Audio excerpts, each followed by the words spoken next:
So have you ever had a craving for a berry pie, but you didn't want to take the time to make a pie? Well, today I've got the answer for you. These Blackberry Pie Bars have a shortbread crust, a creamy berry filling, and then they are topped with a nice crunchy streusel topping.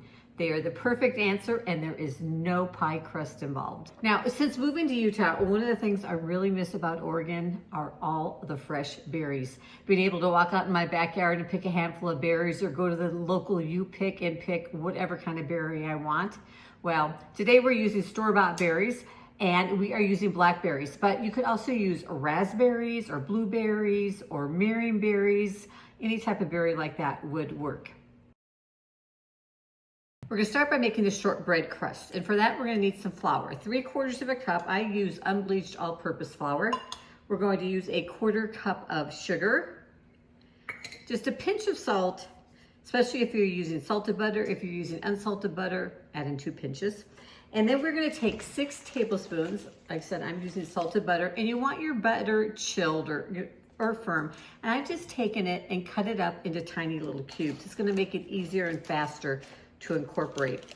Now, if you have a small food processor, you can throw this into your food processor and pulse it a few times, or just use a pastry blender. And you just want to, mix up that flour and sugar and salt, and then cut that butter into the mixture until you have just like tiny, even-sized pieces of butter. It's going to resemble kind of like coarse crumbs. All right, then our mixture, we're going to take out of it a 1/4 cup and 2 tablespoons. And we're gonna set this aside, and what we're gonna use that for is the streusel crumb topping that goes on at the very end. So go ahead, set that aside. And then we're ready to put the shortbread crust into our pan. We are going to use a 9x5 loaf pan for our for baking it. And I'm gonna show you, I always like to, I've showed you this before, I'm gonna show it to you again, like to line my loaf pans with parchment paper, because it just makes it so much easier to remove the bar cookie out. You can just kind of lift out and it's good. So I'm gonna take a piece of parchment paper, and you want it to be bigger than your pan by about 2 to 3 inches on each side, because you want it to cover the sides as it comes up. So I'm gonna just set it here in the middle of my parchment paper, right? I'm gonna take a pencil and I'm gonna mark just around the corners. I'll show you up close. All right, so after we have those corners marked, we're gonna take a pair of scissors and just right in here on the corner of the paper, we're gonna cut right up to where that corner is of that mark you made on all 4 sides. All right, so you can see I've cut right up to that mark. And then I'm just gonna go ahead and remove out those little side triangles. So I end up with a corner cut out, okay? So I'm gonna go down to that point there, and then over there, and do that to all 4 corners. We're actually what they call a sling, okay? We're creating a parchment sling. All right, so there you go. It doesn't have to be perfect, obviously. And I always like to put the pencil marks down, put it into my pan, and as you can see, how easily and perfectly that lines your pan, so that when you're ready to pull it out, you just lift the parchment paper. All right, then take your crumb mixture. We're gonna pour that into the bottom of our pan, and then we're just going to press it down into an even layer. We're gonna preheat our oven to 350 degrees Fahrenheit. And then this base layer, we're gonna just bake for 12 minutes, or until it just starts to turn golden brown. While that shortbread crust is baking, we're gonna go ahead and make our creamy berry filling, all right? So we're gonna use 1 egg and a 1/2 cup of granulated sugar. Put in a pinch of salt, and mix that together.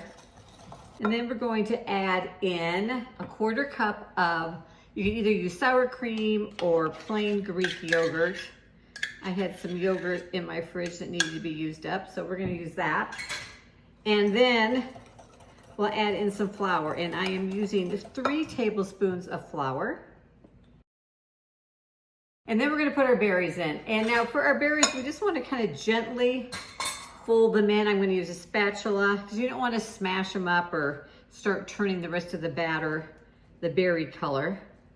So just get them coated in the batter. And it's a fairly runny batter. All right, so I think previously I said to bake it until it starts to turn golden brown, but as you can see, it's more just partially baked. It's not really golden brown, so disregard that golden brown part.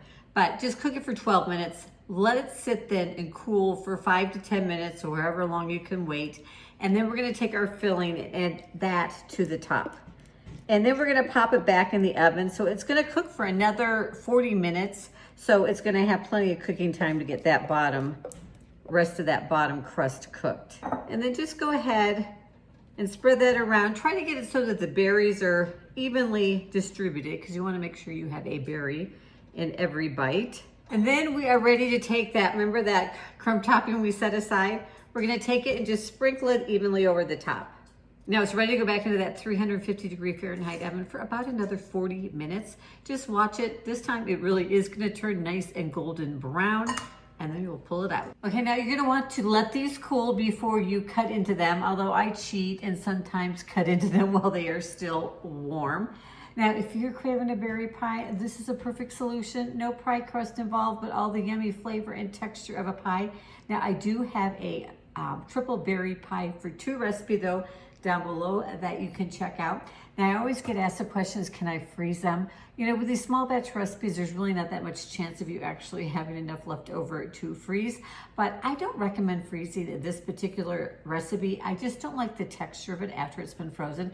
But if you do have leftovers, just pop them in the refrigerator. It'll keep for 2 to 3 days and they'll still be delicious. So thanks for joining me in the kitchen today, and I'll see you in the next video.